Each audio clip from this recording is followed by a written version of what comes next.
Jasmine Khan और आप देख रहे हैं SPN9 न्यूज़। एसडीएम ज्योति मौर्य और home guard commandant Manish Dubey की मुश्किलें कम होती हुई नजर आ रही हैं। जांच कमेटी ने दोनों ही मुद्दों को लेकर ये कह दिया है कि अब इन दोनों की फाइलें बंद करने का समय आ गया है और इन दोनों की फाइलें प्रशासन के पास भेजी गई हैं।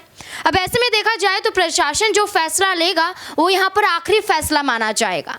अब ऐसे में आलोक मौर्य ने ज्योति मौर्य के खिलाफ जो शिकायतें की थी उन शिकायतों को वापस लेते हुए वो नजर आए, जिसके बाद अब यहाँ पर जांच कमेटी ने भी एक फैसला कर लिया है कि अब इस पूरे मामले की जांच को यहीं रोक दिया जाएगा। अब यहाँ पर कोई भी जांच नहीं होगी।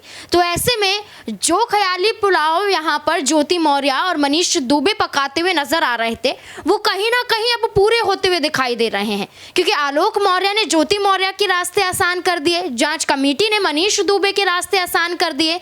तो अब ऐसे में आपको ये बता दें कि अब यहाँ पर ये दोनों मिलकर या तो शादी करने का फैसला ले सकते हैं, क्योंकि ज्योति मौर्य बार बार आलोक मौर्य से तलाक लेने की मांग करती हुई नजर आई थी। बार बार सीधे तौर पर उनका यही कहना था कि मुझे तलाक चाहिए। इसी को लेकर मनीष दुबे और ज्योति मौर्य की एक ऑडियो भी वायरल हुई थी। क्या कुछ उसमें कहते हुए नजर आ रहे हैं, देखिए जरा। Hi baby. हाय, कैसे हो आप? मैं तो ठीक हूँ, क्या कर रहे हो आप? कुछ नहीं यार, काम कर रही थी। आप इतनी टाइम क्यों कॉल कर रही हो? मेरे आलोक आलोक जी को पता चल जाएगा तो वो पता नहीं। अरे तुम्हारे पति पति की बात कर रहे हो? अरे पति तो कोई बात है, सोया नहीं अभी तक क्या वो? नहीं, अभी जग रहे हैं, बच्चों के पास है। बच्चों के पास है? यार तुम कब से मेरे को बोल रही कि यार उसको तलाक दूंगी, कब दे रहे हो? मतलब क्या है तुम्हारा, मेरे को समझ नहीं आ रहा। यार जब बोला है तलाक देने के लिए दूंगी, वो देगा तभी तो।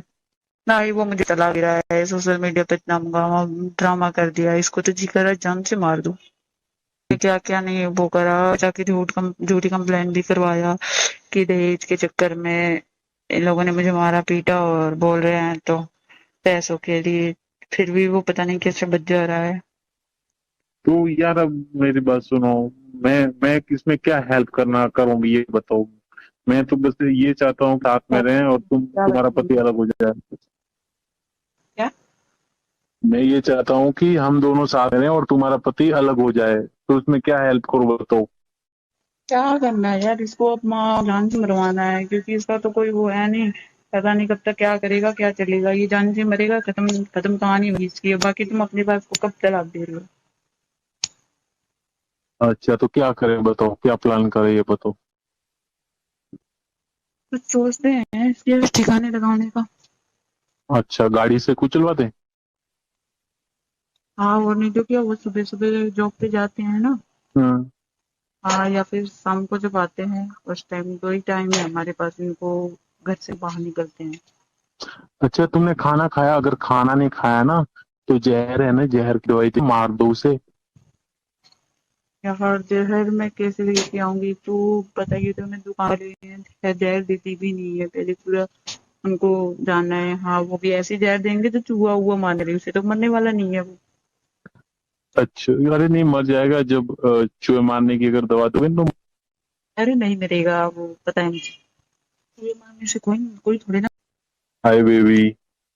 है, कैसे हो आप? मैं तो ठीक हूँ, क्या कर रहे हो आप? कुछ नहीं यार, काम कर रही थी। आप इतनी टाइम क्यों कॉल कर रही हो? जैसे कि ज्योति मौर्य और मनीष दुबे की जो ये ऑडियो वायरल हुई है, खबरों के अनुसार तो यही कहा जा रहा है कि ये इन दोनों के वक्तव्य हैं, ये यहाँ पर बोलते हुए नजर आ रहे हैं। इसी बिना पर यहाँ पर ये कहा गया था आलोक मौर्य द्वारा कि मेरी हत्या की साजिश रची जा रही है। यहाँ पर आलोक मौर्य सीधे तौर पर कोर्ट का दरवाजा खटखटाते हुए नजर आए थे और उन्होंने ये कहा था कि अब यहाँ पर एक लड़ाई लड़ी जाएगी और मुझे इंसाफ चाहिए। और ज्योति मौर्य को सलाखों के पीछे पहुंचने के फिराक के लिए यहाँ पर आलोक मौर्य कदम उठाते हुए नजर आए थे। उस दौरान आलोक मौर्य ने बड़ी बड़ी बातें कही थी, लेकिन अब यहाँ पर आलोक मौर्य अपने ही बयान से पलटते हुए दिखाई दिए। सीधे तौर पर उन्होंने अपना केस ही वापस ले लिया। केस वापस लेते हुए क्या कुछ कहते हुए नजर आ रहे हैं, देखिए जरा। ये आप जांच कमेटी के सामने पेश हुए, आपने तमाम जो साक्ष्य हैं वो भी देने के लिए पहुंचे थे, क्या किस तरीके के एविडेंस दिए? सर मैंने सर अपनी शिकायत पत्र वापस लिया। शिकायत पत्र वापस लिए, क्या वजह इसके पीछे की? सर कोई वजह नहीं है सर, मैंने अपनी शिकायत पत्र वापस। कोई धमकी उनकी मिल रही थी क्या? नहीं सर, जो इतना बड़े एलिगेशन आपने लगाए थे, आप उनके ऊपर भ्रष्टाचार का, क्या कोई समझौते को लेकर के कोई नहीं सर, बातचीत चल रही है? समझौता नहीं है सर, मैंने सर अपनी शिकायत पर वापस। बड़ा मामला है। आप कह रहे हैं कि जिस लड़की को आपने पढ़ा लिखा करके एसडीएम बनाया वो आपकी जान की प्यासी हो रही है, क्या पूरा मामला? सर इसका सर मेन कारण सर है मनीष दुबे के साथ उनका अवैध संबंध सर, जिसकी जानकारी सर हमें करीब साल भर पहले हुई, लेकिन सर उन्होंने कहा कि दोस्ती है। खैर सर हमारी पत्नी सर एसडीएम थी उस समय, इलाहाबाद प्रयागराज में सोराम तहसील में रहीं। तो मैंने कहा सर बड़े पद पे हैं, दोस्ती तो हो ही सकती सर, अधिकारियों से साथ बैठना उठना हो। तो मैंने सर उन्होंने मैं ये कह के टाल दिया, तो सर मैंने ध्यान नहीं दिया।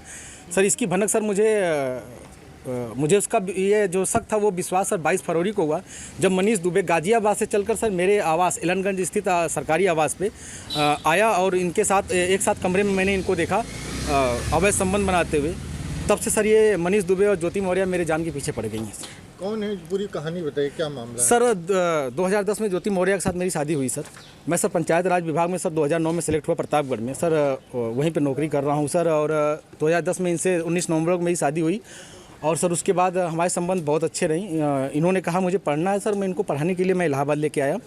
और इलाहाबाद में सर द काउंसिल कोचिंग है, वहाँ पे इलाहाबाद की सबसे अच्छी कोचिंग थी। मैंने वहाँ पे किसी तरह सर पिताजी के सहयोग से, भाइयों के सहयोग से और यहाँ तक कि मैंने अपने डीपीआरओ साहब के सहयोग से पैसा उधार लेके इनको कोचिंग कराया। और सर ये मेहनत भी की सर और सक्सेस भी हुई। 2015 में ये सर एसडीएम पद पे चयन हुई, 16वीं रैंक इनकी आई। सर बहुत खुशी का माहौल हुआ कि हम एक छोटे पद पे रहते हुए अपनी पत्नी को इतना आगे ले गए। वो भी बहुत खुश थी, पूरा परिवार खुश था। और सर 2015 में ही मेरी सर भगवान की दया से मुझे इतनी खुशी मिली कि मेरी 2 जुड़वा बिटिया भी हुई और जिनका नाम हंसी खुशी मैंने रखा, क्योंकि उस समय खुशी का माहौल चल रहा था सर। और सर बहुत अच्छा चल रहा था। लेकिन सर 2020 में ये मनीष दुबे जो जिला कमांडेंट होमगार्ड है उसकी एंट्री होती है हम दोनों पति पत्नी के बीच में।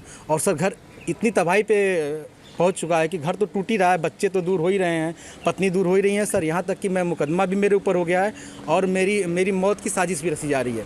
क्या धमकी, आपको कोई धमकी दी उन्होंने? हाँ सर, उन्होंने फ़ोन पे सर अभी 1 हफ्ते पहले फ़ोन पे सर उन्होंने हमारे गांव के किसी लड़के से बात की, तो उसने मुझे कॉन्फ्रेंस किया। तो उन्होंने उस पर कहा कि तो जो तुम काम कर रहे हो, जो ये जांचें करा रहे हो या करा रहे हो, इसके कारण तुम्हारी जल्दी से तुम मर जाओगे। हमने कहा ठीक है आप मरवा दीजिए। तो मैं नहीं मरवा रही हूँ, जो करवा रहे हो इसके कारण मारे जाओगे। हत्या की धमकी दी है? जी सर, हत्या की। और सर उनका भाई सर सचिन मौर्य है सर, वो मेरे घर से सर रखे मेरे काफ़ी जो कुछ पैसे थे, जेवरात थे, वो सर लेके चला गया। मेरे सर उसकी वीडियो बना के भेजा कि मैं लेके जा रहा हूँ, जो करना हो कर लीजिए। और सर मुझे चैटिंग लिख के भेजा है कि आपका व्हाट्सअप सब कुछ गायब कर दूंगा, हैक कर लिया हूँ, जो सेव करना हो सेव कर लीजिए। और सर उसने क्या किया कि मेरी सिम भी अपने पास रख लिया है, रख के यूज कर रहा है। मेरा बैंक अकाउंट है उसमें जुड़ा हुआ है सब कुछ, लेकिन सर वो मेरी जान पे सब लोग तुले हुए हैं सर। क्या वो आपसे तलाक मांग रही है? हाँ सर, उन्होंने मुझसे ऑडियो के माध्यम से कहा है, मुझे अभी तक कुछ ऐसा नोटिस तो नहीं मिला है, लेकिन सर उन्होंने कहा है कि तलाक प्यार से दे दीजिए, बवाल मत करिए, नहीं तो मैं आपको बर्बाद कर दूंगी। आपके डीपीआरओ से बात हो गई है, आपको बर्खास्त करा दूंगी, न नौकरी करने दूंगी न जीने दूंगी। आपने इसकी शिकायत कहाँ? सर इसकी शिकायत मैंने सर्वप्रथम सर उसी दिन धूमनगंज SHO साहब से की। उन्होंने मुझे राजरूपुर पुलिस चौकी भेजा, मैं राजरूपुर पुलिस चौकी पे आवेदन दिया, लेकिन सर कोई सुनवाई नहीं हुई। फिर सर उसके बाद मैंने ये 25 अप्रैल की बात है, फिर मैंने 27 अप्रैल को सर उनको ये रजिस्ट्री के माध्यम से सर उनको भेजा, कमिश्नर साहब को भेजा, DM साहब खत्री साहब के यहाँ मैं खुद स्वयं उपस्थित हुआ हूँ। उनसे मैंने बात की कि सर आपके SDM साहब हैं, ऐसा कर रही हैं। तो उन्होंने कहा ठीक है मैं कार्रवाई करवाता हूँ। फिर मैं कमिश्नर साहब के यहाँ गया, कमिश्नर साहब को दिया, पुलिस कमिश्नर साहब के यहाँ उपस्थित हुआ, उनको दिया। फिर कहीं सुनवाई नहीं हुई तो सर मैं DGP साहब के पास गया, DGP साहब ने मेरे बात को संज्ञान में लिया, लेकिन फिर भी सर आवेदन ले लिया गया, कोई कार्रवाई नहीं हुई। उसके बाद सर मैं DG home guard BK Maurya sir के पास गया। उनके यहाँ से मुझे सर कुछ उम्मीद की लौ दिखाई दी, क्योंकि उन्होंने मेरे आवेदन को तुरंत संज्ञान में लिया और टीम गठित कर दी है। DIG इलाहाबाद उसकी जांच कर रहे हैं। मुझे सर कुछ उम्मीद लग रही है कि मुझे कहीं न कहीं हो सकता है न्याय मिले और मेरी जान बच जाए। केस वापस लेने के बाद अब ये कहा जा रहा है कि अब आलोक मौर्य की वजह से ज्योति मौर्य और मनीष दुबे यहाँ पर एक साथ भी आ सकते हैं और आलोक मौर्य के खिलाफ एक बड़ी साजिश को अंजाम भी दे सकते हैं। ऐसा माना जा रहा है कि यहाँ पर ये दोनों साथ आते हुए आलोक मौर्य के खिलाफ कदम उठाएंगे, यानी कि यहाँ पर ज्योति मौर्य आलोक मौर्य से तलाक ले सकती है और मनीष दुबे यहाँ पर ज्योति मौर्य से शादी कर सकते हैं। ये तमाम चीजों को लेकर यहाँ पर ये कहा जा रहा है। अब इस मुद्दे को लेकर आपकी क्या राय बनती है, कमेंट बॉक्स में जरूर बताएं। धन्यवाद।